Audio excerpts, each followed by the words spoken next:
Là, on passe aux choses sérieuses. On va apprendre à utiliser l'intelligence artificielle ou en tout cas faire des piqûres de rappel et peut-être des petits perfectionnements pour ceux qui connaissent déjà l'intelligence artificielle. Tout d'abord, pourquoi aujourd'hui c'est un allié de productivité pour votre business? Parce que ça va vous permettre de gagner du temps, de gagner en pertinence, de gagner en créativité, en efficacité. Vraiment, l'intelligence artificielle, ça va être le prolongement de vous. Tout ce que vous êtes en mesure de faire va être augmenter, améliorer, va être accéléré grâce à l'intelligence artificielle. L'intelligence artificielle, c'est une révolution aujourd'hui. C'est comme l'Internet quand ça s'est apparu en l'an 2000. Si on ne prend pas le train en marche, on va être complètement dépassé et on va en fait être complètement en décalage par rapport à ceux qui auront pris le train en marche justement et qui vont gagner un temps fou, qui vont tout faire mieux que nous. Donc c'est dommage de passer à côté, c'est exactement la même marche d'écart que vous pourriez prendre par rapport à l'époque où il y a eu l'Internet. Ceux qui ont pris le train en marche, ceux qui ne l'ont pas pris, vous voyez bien encore aujourd'hui, il y a des gens qui sont complètement largués avec l'informatique, l'Internet, etc.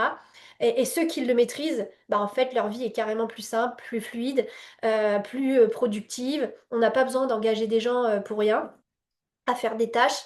On n'a pas besoin d'avoir d'assistante, etc. Donc vraiment, l'intelligence artificielle aujourd'hui, elle peut révolutionner votre vie d'entrepreneur.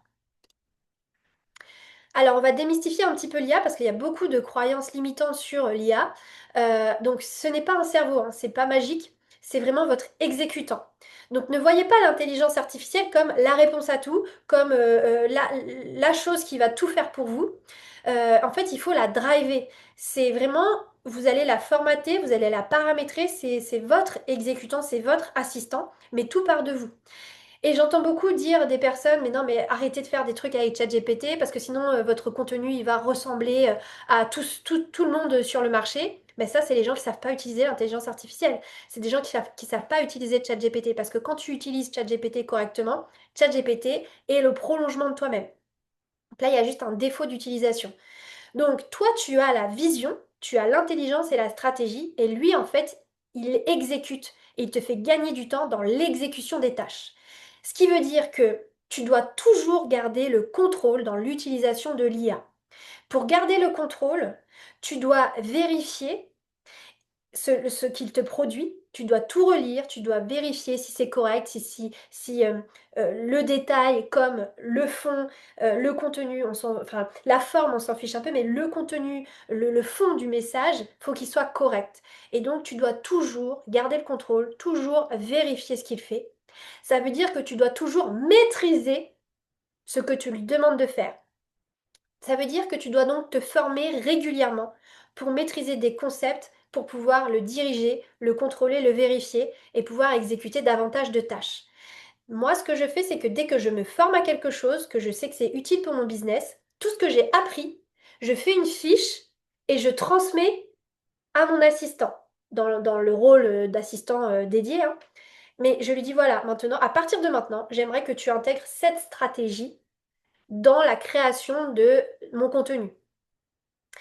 Et ce que je fais, c'est que tous les prochains temps où il l'a intégré et qu'il crée, il exécute, je vérifie et je le corrige. Et je lui demande d'ajuster et je le dispute et je lui dis mais tu te fous de moi? Je t'ai dit que c'était ça, pourquoi tu fais pas ça? Je t'ai demandé de faire ça. Donc s'il te plaît, refais-moi le poste en appliquant ça. Et en fait, je le forme. C'est un petit élève, c'est un petit assistant. Il faut le façonner, il faut vérifier, il faut être derrière ses fesses et il faut lui dire fais ci, fais ça, oublie pas ci, oublie pas ça. Et en fait, à force, il est vraiment paramétré, il a intégré et il fait bien les choses. Mais il faut pas oublier que c'est vous le cerveau. Et que donc, si vous lui demandez de faire des choses que vous ne maîtrisez pas, je sais pas, moi, aujourd'hui, vous avez aucune connaissance marketing, tu lui dis fais-moi une campagne de lancement sur Instagram. Mais vous allez trouver ça super qu'il vous fasse une liste de postes, qu'il vous dise faut faire ci, il faut faire ça. Mais est-ce que vraiment cette proposition est pertinente? Est-ce que vraiment elle va vous apporter des clients? Sur le papier, ça semble beau, ça semble bien, mais en réalité, si vous mettez le cerveau de Meryl avec toutes ses stratégies et que vous lui demandez d'analyser le travail qui a été fourni par ChatGPT, elle va vous dire bah non, c'est pas terrible. C'est pas terrible, c'est pas comme ça qu'il faut faire. Et si vous vous formez auprès de Mairie, que vous avez les bonnes méthodes, les bonnes stratégies, vous l'implémentez sur lui et vous êtes en mesure de vérifier ce qu'il fait. Et après, vous pouvez presque vous reposer et compter complètement les yeux fermés sur votre assistant. Et vous n'avez plus besoin de relire. Mais sachez tout de même que c'est vous le cerveau, ce n'est pas lui, c'est votre exécutant. Donc c'est vraiment la règle de base à bien comprendre. Donc, il y a une façon d'utiliser l'IA, et là aussi, c'est là où il y a une déperdition entre tous les gens. Alors déjà, il n'y a qu'une petite partie de la population qui utilise l'IA, mais dans la petite partie de population, il y en a qui savent pas l'utiliser, et qui font n'importe quoi, et qui disent que du coup, ça fonctionne pas bien, ou alors qui font tout simplement de la merde, et qui s'en rendent même pas compte. Nous, on veut être dans la petite partie qui sait bien utiliser, qui peut vraiment gagner du temps, qui peut être serein, parce qu'on sait utiliser. Comment on utilise l'intelligence artificielle? Avant toute chose, il faut définir un rôle. Alors, je vais prendre les choses à la base. L'intelligence artificielle, donc ChatGPT, par exemple, euh, une conversation correspond à un rôle, une mission, à une tâche, voire quelques tâches dans le même domaine. Faut pas lui demander trop de choses dans un même chat, dans une même conversation. C'est pour ça que votre rôle, on va le voir dans l'exercice, votre objectif à vous, le travail que vous avez à faire, c'est d'identifier toutes les tâches que vous pouvez transmettre à ChatGPT, que vous pouvez, dont vous pouvez vous délester. Et chaque tâche, finalement, correspond presque à une conversation. Donc, une fois qu'on a identifié la tâche que l'on veut confier, on va créer la conversation. Ça va être notre assistant pour telle tâche, voire tel groupe de tâches. On va façonner cet assistant, pour qu'il fasse la tâche en question, on va pas juste lui dire, là, de but en blanc, je dois rédiger des mails pour mes clients, chaque mois j'ai une newsletter à faire, est-ce que tu peux me faire les mails du mois d'octobre? Non mais là, il va nous faire n'importe quoi. Vous allez croire que c'est bien, mais en fait non, c'est pas bien. Il va pas être pertinent, il va pas être le prolongement de vous-même, il va pas parler avec vos mots, il va pas parler à votre client idéal, il va pas parler avec votre univers, il va pas faire le lien avec votre offre, ça va être à côté de la plaque. Donc on ne va pas balancer des tâches de but en blanc, on va devoir définir un rôle, contextualiser, former votre assistant et lui donner la mission ensuite. La mission, on lui donne qu'à la fin. Définir un rôle. Donc une conversation correspond à un rôle précis. Donc vous lui dites par exemple, tu dois m'aider à créer mon contenu sur les réseaux sociaux. Donc tu es community manager et on va contextualiser. Donc, vous voyez, la tâche que vous voulez confier, le rôle que vous voulez confier, à qui vous l'auriez confié si vous deviez faire appel à un prestataire de service? Bah là, le contenu, c'est à un community manager. C'est ça, le métier qui est dédié à ça. Donc, on lui donne le rôle de community manager. Tu es community manager. Mais on va contextualiser. Ça veut dire qu'on va lui donner euh, son métier, mais on va aussi lui donner ses compétences, son expérience, son historique. On va par exemple lui dire, tu es community manager depuis 20 ans, tu travailles, tu as connu toutes les évolutions des réseaux sociaux. Maintenant, tu es spécialisé dans le marketing digital sur les réseaux sociaux. Tu as accompagné, je sais pas moi, des centaines de petites entreprises à développer une communauté de plus de 10 000 abonnés pour générer plus de 10 000 € de chiffre d'affaires par an. Tu t'es spécialisé dans la niche des coachs, thérapeutes, dans le bien-être. Tu les as aidés à vraiment partir de zéro pour aller vers une communauté engagée, une visibilité et un chiffre d'affaires. Vous voyez, on donne vraiment le contexte de ce qu'on vise, nous, en fait. On lui dit que lui, il a déjà réussi à faire ça, qu'il maîtrise les process. Et on va le former. C'est là que c'est important de vous former et de savoir ce qui fonctionne et pas de se reposer juste sur lui parce que lui, il va aller piocher dans la base Internet de tout ce qui existe sur Internet, le bon, le mauvais, et il va prendre ce qui existe et il va prendre tout ça pour vous fournir la tâche. Sauf que vous, dans tout ce qui existe comme stratégie sur le marché, tout n'est pas bon pour vous. Tout ne s'adapte pas à votre business. En vous formant, vous savez ce qui est bon pour vous, pour votre business. Vous savez que dans toute l'autre stratégie qui existe sur le marché, c'est telle stratégie qui marche pour vous. Par exemple, le marketing d'attraction sous telle forme avec 3 piliers de stratégie de ci, de ça. Et vous lui donnez, voilà, à partir de maintenant, j'aimerais que tu intègres cette stratégie de marketing d'attraction qui repose sur ci, sur ça, qui fonctionne comme ci, qui fonctionne comme ça. Et on lui donne des exemples. Ce pilier, tu vois, exemple, on pourrait dire ça. Ce pilier-là, on pourrait dire ça. Voilà, donc on le forme, on lui donne ce dont il a besoin. En fait, on lui donne la formation dont il a besoin pour intégrer notre équipe. Et à la fin de tout ça, on lui donne sa mission. Aujourd'hui, je te demande de me produire le calendrier éditorial du mois de septembre qui a pour thématique la rentrée et j'aimerais mettre en avant telle offre. Donc, aide-moi à faire du contenu qui est à la fois sur tel pilier, à la fois sur tel pilier, à la fois sur tel pilier et de faire le lien avec mon offre. Et là, il va nous faire une proposition. Et en fait, il est devenu notre community manager. Donc, il va nous faire ça, on regarde ce qu'il a fait, ça nous plaît pas, on lui demande d'ajuster. Ensuite, on va lui demander de rédiger, par exemple, les premiers posts de la semaine, de la première semaine, pour voir, pour qu'il nous donne un exemple. Et puis, on va vérifier, et puis on va ajuster, on va lui dire, là, j'aimerais que tu fasses ci, là, j'aimerais que tu fasses ça, là, t'as oublié ci. À présent, j'aimerais que quand tu me fais des propositions de rédaction de posts, que tu m'écrives le titre hook, que tu m'écrives le script, ou le contenu, et que tu m'écrives le format qu'on va utiliser, et que tu m'écrives la description du post. Et donc, fais-moi et rédige-moi les posts maintenant pour la première semaine du planning. Et là, il va nous faire l'exécution. Et on revérifie et on lui dit si c'est bon ou si c'est pas bon ou s'il faut corriger. Et là, on commence à paramétrer notre assistant. Et après, on pourra lui demander plein de choses. Il sera en mesure de nous aider. Donc voilà, c'est vraiment une conversation correspond à un rôle et c'est pas juste lui balancer la mission, c'est vraiment mettre tout ce contexte-là. Et comme ça, vous avez votre assistant qui est paramétré pour vous. C'est en fin de compte, tout ça là, c'est ce qu'on appelle le prompt.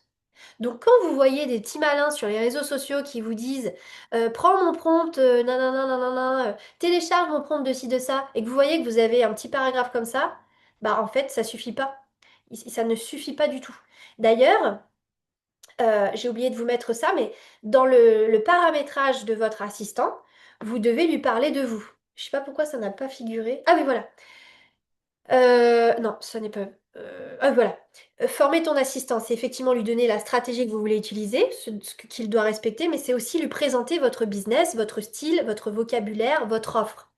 Donc, en plus de lui donner la méthode, de lui dire son rôle, sa mission, vous devez aussi le nourrir avec tout ce qui vous concerne vous. Vous devez lui présenter qui vous êtes, votre pourquoi, votre offre, votre business, votre cible, euh, tout ce qu'il a besoin de savoir pour se nourrir et créer le contenu.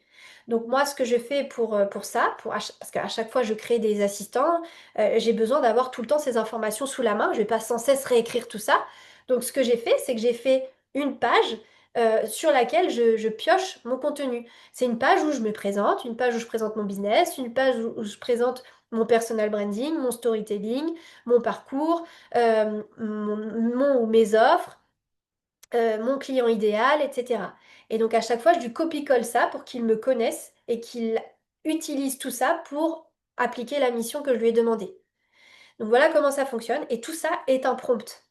Donc vous voyez, quand on vous dit je vous donne mon prompt et que le truc fait 3 lignes, bah franchement, c'est pas un prompt qui sera efficace. Vous comprenez un peu l'énergie. En fait, le prompt qui vous donne sur les réseaux sociaux, souvent, c'est juste la phrase de donner la mission.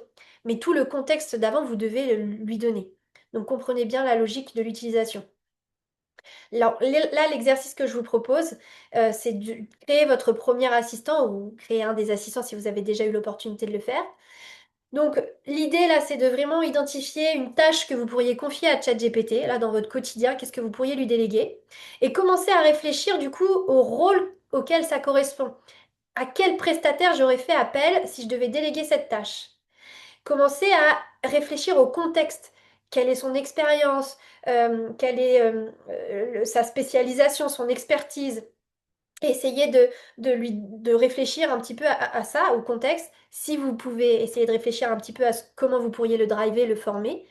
Je vous demande pas de mettre tout ce que vous avez de vous là parce que c'est pas le moment, mais en tout cas vous avez compris la logique par rapport aux explications que je vous ai données.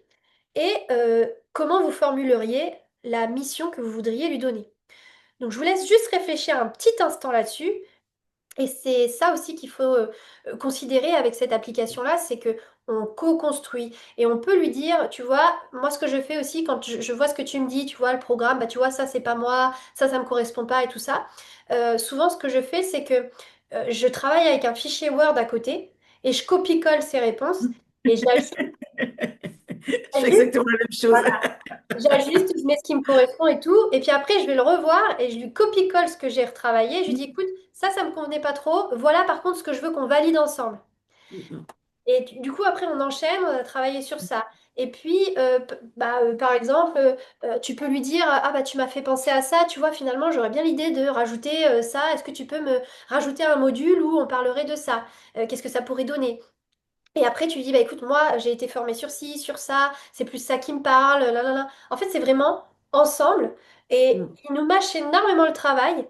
Et en fait, on a tous les droits de, même si c'est un petit truc qui n'allait pas, bah, on a le droit de lui dire, écoute, ça m'allait pas, j'aimerais envie que tu réajustes et tout ça. mm. Et on avance et on produit très vite en peu de temps. Mais Et ça moi, ce que je demande. trouve, et moi, ce que je trouve, enfin, ce que je trouve, oui, génial, c'est comme ça que je le trouve, c'est que, effectivement, au début, on se dit, ouais, ça fait tout ça, faut dire tout ça. Mais quand tu reviens sur la conversation, parce que quand on va dessus, on a toutes les conversations à gauche, donc tu choisis quelle conversation dans laquelle tu vas aller. Ben, il est mieux qu'un mec, hein, il se souvient de tout ce qu'on lui a dit. Ouais, c'est ça, Donc c'est exactement. vachement bien. Faire Parce de qu'il dit, ah tout. oui, c'est vrai, l'autre jour, tu m'as parlé de ça. Et des fois, tu dis, ah ouais, c'est vrai, il se souvient de ce que j'ai dit. Donc, enfin, moi, je trouve ça, j'ai trouvé ça génial, quoi, de me dire, bah, j'ai pas besoin de répéter. Il se souvient de ce que j'ai dit il y a une semaine. Ou, enfin, Donc voilà pour la partie vraiment créer son assistant IA. Et c'est vrai qu'on l'a souligné, c'est important de bien créer son compte, même s'il est gratuit, de manière à sauvegarder les informations et qu'il se nourrisse des informations que l'on met, qu'il les garde en mémoire et qu'il peut les réutiliser, y faire appel continuellement dans l'évolution de vos conversations. Ça, c'est super important et vous pouvez le faire que si vous avez créé un compte. Mais c'est très facile en fait avec un compte Google ou autre, ça se fait assez facilement et c'est assez primordial de le faire. Donc, si vous voulez aller plus loin sur la productivité, vous pouvez rejoindre ma formation Kifpreneur dans laquelle j'ai un module entier dédié à la productivité et à l'intelligence artificielle. Je vous donne des templates, des modèles, des scripts, des prompts, tout ça prêt à l'emploi. Je vous aide à créer tous vos assistants IA. Je vous fais découvrir d'autres intelligences artificielles pour vous simplifier la vie dans votre business. Je vous fais découvrir aussi des outils enfin des outils, pas d'intelligence artificielle, mais des outils techniques qui vont vraiment vous aider à améliorer, à automatiser, à processer, etc. Pour vous aider à avoir finalement un business qui soit fluide, qui soit aligné, qui ne vous demande pas trop de temps. Cette formation, elle est disponible à partir de 3 490 €. Elle est payable en plusieurs fois. Elle est dispensée par mon organisme de formation qui est certifié Calliope.